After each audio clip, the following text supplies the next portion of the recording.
I had returned home from business trip earlier than planned, and I had the all-too-natural idea of surprising my husband with my return and with a nice dinner. I hid myself in the living room closet, trying not to laugh out loud with excitement from seeing him all surprised and happy to see me, when the front door finally opened and I could hear his voice. But then, I also heard a woman's voice that I didn't recognize. In a few moments, I saw them come into the living room together, arm in arm. My husband was with another woman, a stranger to me. At that moment, I realized that everything was a lie, and what was going to be a surprise became revenge. I was never going to forgive him, and he was going to pay well for his actions. How could he betray me, his own wife? Prepare yourself, darling, for what might be your last few seconds of precious life. My name is Wendy, and I'm a 32-year-old office woman. After graduating from college, I got a job at a major company that manages gardening equipment, and since then, I've been working hard as a career woman with a potentially bright future ahead of her. Up until about a year ago, I only cared about my working life and my personal success as a working member of society. But a year ago, I met Landon, my future husband. We met through a mutual friend who invited the two of us to a small drinking party at a nice tavern downtown. And he worked in another smaller company. We hit it off, and after 17 months of being a couple, we got married, and we lived a happy life together as a working couple. My husband works for a small business in agriculture machines, and he never works overtime. And I don't work overtime either, and I also came home earlier than he did. So whenever I did, I would often wait for him after I cooked something for dinner. It was hard to do housework after work, but my husband worked hard in a physically demanding job, and my determination to cheer up with a meal wasn't pretty impressive, so I didn't really mind doing the housework. As long as Landon could rest at home, nice and peaceful, when he was tired, that was good enough for me. A part of me also wanted him to think that I was a good wife for him, so, in my own way, I was doing my best at home too. Then, one day, it was decided that I was going to go on a long-term business trip. This business trip was related to an impending promotion of mine, and I was very excited. I even thought that this business trip would decide the fate of my career, if not my life itself. But during the trip, Landon would be alone in the house. He's a grown man who can take care of himself like it was a walk in the park, so there wasn't any need to worry. But one thing you should know about my husband, he is a catastrophically poor cook, and he's never done a day's housework in his life. Up until we got married, he was living in his parents' home, and everything was taken by my mother-in-law, Mrs. Brass. Landon can't even do his own laundry. But, nowadays, in this advanced society, we have delivery service for meals, and there's a laundromat a short walk away from where we lived for laundry. I was sure he could manage. And while I was on my business trip, my husband was going to celebrate his 34th birthday. We used to spend his birthday together, but because of this stupid business trip, we couldn't spend it together this time. Landon, honey, we won't be able to celebrate your birthday together this year. I'm so sorry. Oh, Wendy, darling, it's okay. It can't be helped in this case. You have work to do. But good luck with your work, darling. I've always loved you because you always try to do your best. We'll do something to celebrate it again when you come back. How's that? That idea sounds awesome. Thanks so much. And I'm really sorry. I'll do my best as always. With some kind words from my husband, I got even more determined to do great, and I headed out on my business trip. While I was away, I was very busy. Work often lasted until after I usually went home. This made it difficult for me to find enough time to call my husband, or have a real-time conversation over text messages. I did call him every once in a while, and by that I mean a couple of days, but when I could reach him, perhaps he was busy at the moment because he never answered the phone. I couldn't get in touch with him, other than messages, and it just wasn't the same. I missed him. But Landon had sent me off with his great words of encouragement, so I focused on working hard to land that big promotion. My hard work paid off in the end because I finished a little bit early, and that meant that I could go home from my business trip a few days earlier than scheduled. I was so happy. I was able to come home on my husband's birthday, even though I told him I couldn't make it because of this business trip. I had the all-too-natural idea of surprising my husband with my return and with a nice dinner on the day of his birthday. The plan was that I would leave work early on his birthday and bring home Chinese food and a nice birthday cake for him and the wallet he wanted as a present. I had it all ready. I could only imagine how happy he would be to see me back home on his birthday. Just envisioning the look of surprise and excitement he would surely have on his face made me so eager to hurry up and get home. I arrived home long before he always did. That night would probably be the same as always. He would be home by 6 p.m. To surprise him, I hid in the living room closet. But even after 6 p.m., he still wasn't home. I wondered if it might be because he was celebrating his birthday with a bunch of his colleagues, and as I slowly began to be convinced that's what he was doing, I felt grateful for his friends. But I still wanted to see the look of surprise and excitement on Landon's face, so I didn't call it a night, even when it was after 6:30 p.m. I remained in the closet and waited for the familiar hum of his car. I was pretty tired from my long and tedious business trip where I spent an ungodly amount of time in front of papers and computer screens, and before I knew it, I was fast asleep. I only realized I was when I woke up a few hours later from the sound of a rumbling car engine. I opened the closet door slightly, and through the window, I saw the signal lights of the car scintillating. My husband had come home at last.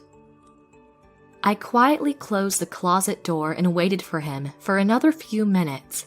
I heard the front door open, and the familiar sound of Landon's business shoes echoed through the house. I had a good time today. Thank you for the delicious dinner. It was delicious, wasn't it? It was nice to spend your birthday with you, sweetie.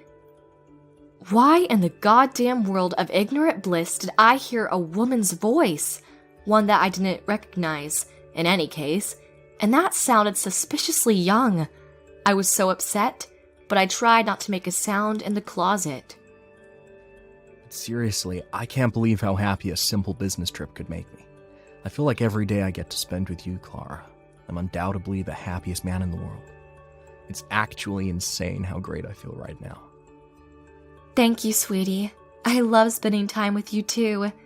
I can't help but feel sorry for your wife, but I always tell myself that it can't be helped. It's okay, darling. I'm only married to her for her money. You're the only woman I've ever loved. Am I really? Are you seriously only married to her because she's got bags of money stashed away? I know it'd be so hard for me when I discover my own loving husband says things like that about me. There's nothing good about her except for her money. Literally the only thing she has going for her. And they got ridiculously excited as they piled on the bad things about me. I was shell-shocked, but unknowing of my presence in the room, they went on talking shit about me, laughing all the while. I always have an amazing time with you, Clara.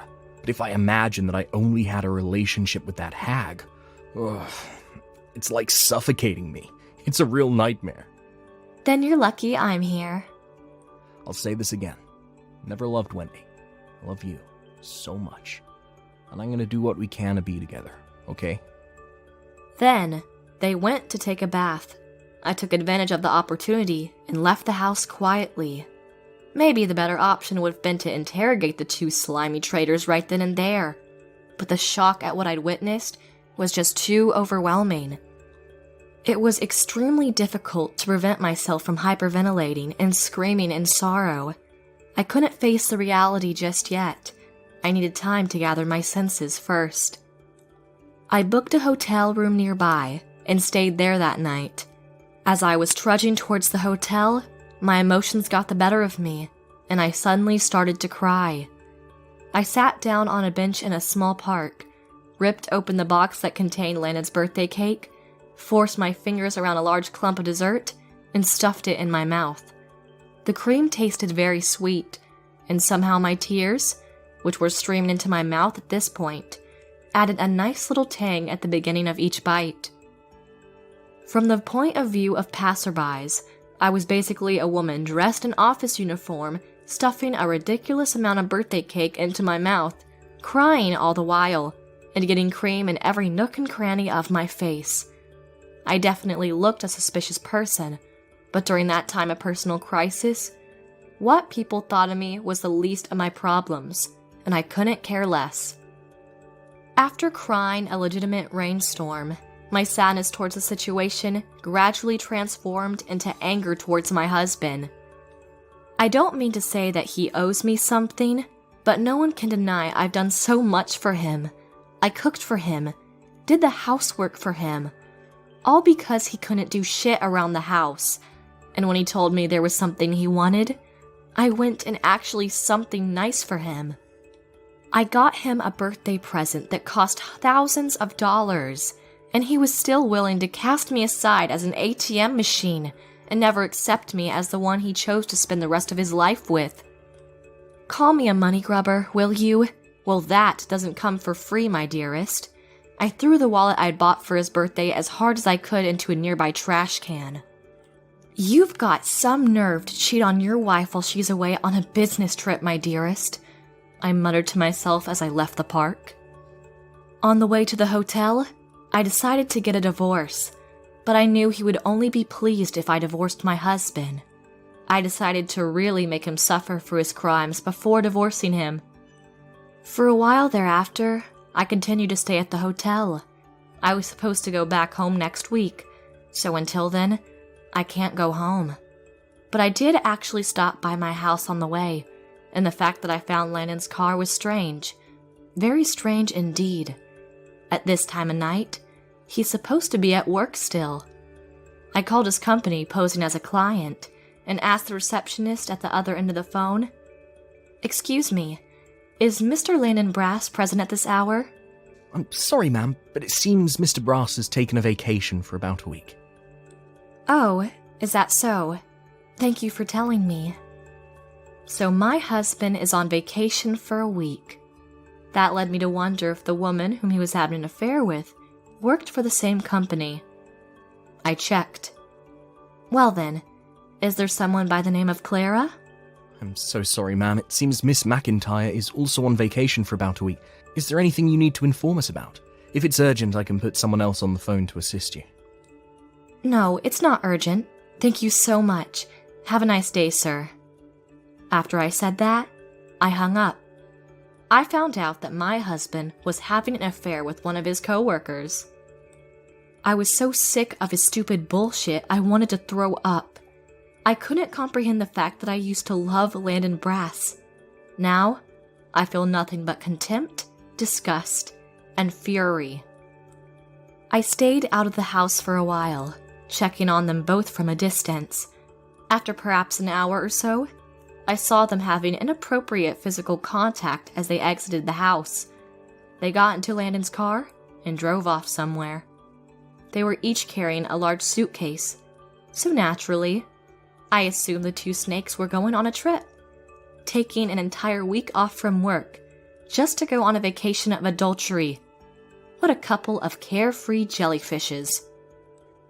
I made sure my husband was out of the house completely before I went inside. I decided to take all of my valuables and all the things I needed and leave the house, never to return to live again. After I was sure I'd packed everything, I made one last check of the house, which was in fact a kind of formal goodbye to the building. I love that house.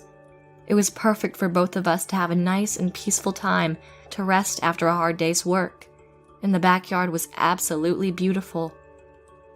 Landon and I were going to build a life together, and the first step was buying this house with most of what we'd saved up. It was not a new house by any means, but considering the fact that I was going to live in it with the person I loved, it was the best house I could have asked for. But now, I was living in it with a traitor, and I didn't feel comfortable at all. My biggest desire was to leave that house as quickly as I could. But my old love for this house made me linger for another few minutes. I took a walk around the inside. I discovered a lot of the woman's belongings, Clara's belongings.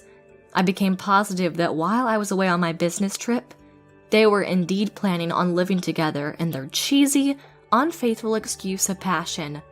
Assorted lotions, shampoos, conditioners, and items of makeup that weren't mine lined the nightstand in Landon's bedroom.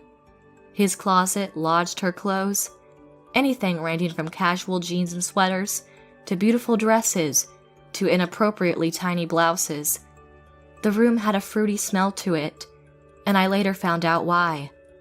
Landon's old bed sheets, which were now nowhere to be found, had been thrown away, probably, and replaced with new, orange-scented ones. When I saw all this, I was beyond angry. I was utterly mortified. I wondered what all the time we had spent meant exactly. Which had we been trying to build up the whole time? I left the house and first went straight to a trusted lawyer who helped me prepare for the divorce, and then I went to a detective agency to gather evidence against the affair. When I went to the house the second time, I probably should have taken pictures of the evidence, but I felt like if I took pictures with my phone, the scene would burn itself into my mind in the worst way possible, and I didn't like it.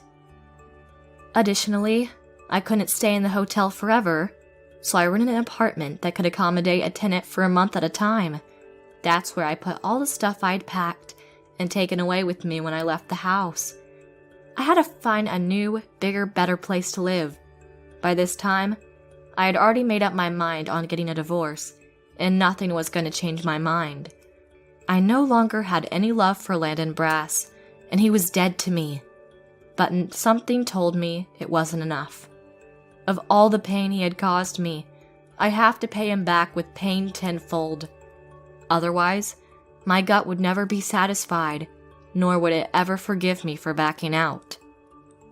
As I went about my work as usual, I waited for a call from the detective agency, and I got a phone call from at what was quite possibly the best time ever.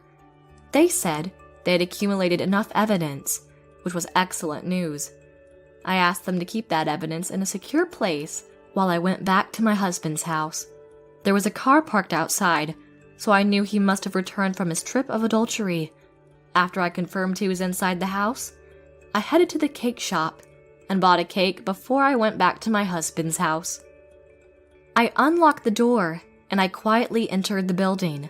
I made sure he was not in the living room and then proceeded to approach his bedroom door. As I got ever closer, I could hear my husband and the woman known as Clara McIntyre, whom he was having an affair with, inside. I held up the box that contained the cake, opened it up quietly, took out the dessert, set the box aside in the corridor, and burst into the room.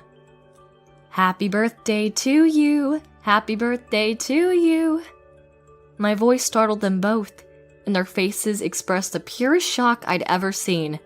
It was priceless, and I wanted to laugh, but keeping a straight face here and going through with the plan was key. Ignoring the ridiculous faces, I kept on singing. "Happy birthday, dear traitor. Happy birthday to you." Once I finished singing, I threw the entire cake at my husband as hard and as accurately as I could. The dessert landed with a satisfying splat all over his naked upper body, and some of the cream flew into the naked woman as well. "Hey!" What the frick are you doing, Wendy? "What the frick am I doing? Well, look who's talking. And what do you think you're doing, eh?" Well, I mean... Wait, I didn't know you were home already. Why the hell didn't you call me? Why didn't I call you? Listen, buddy, I'm about to clue you in on the truth here. I was already here on your birthday. I hope I didn't say anything more to help you understand. Oh my god, there's no way. My husband's mouth started to spasm, and his darling lover must have been more speechless than he. Her mouth gaped open, and gave me the impression she physically couldn't get it shut. I think you just stole my frickin' line, Mr. Brass. There's no way I'm seeing any of this right now. Could you explain to what exactly it is you're doing? Well, this is... What does you know about this place, madam? This is my house, you know. Well... Perhaps my sudden intrusion really did the job to leave them catatonic. They were visibly upset, and they were not answering any of my questions.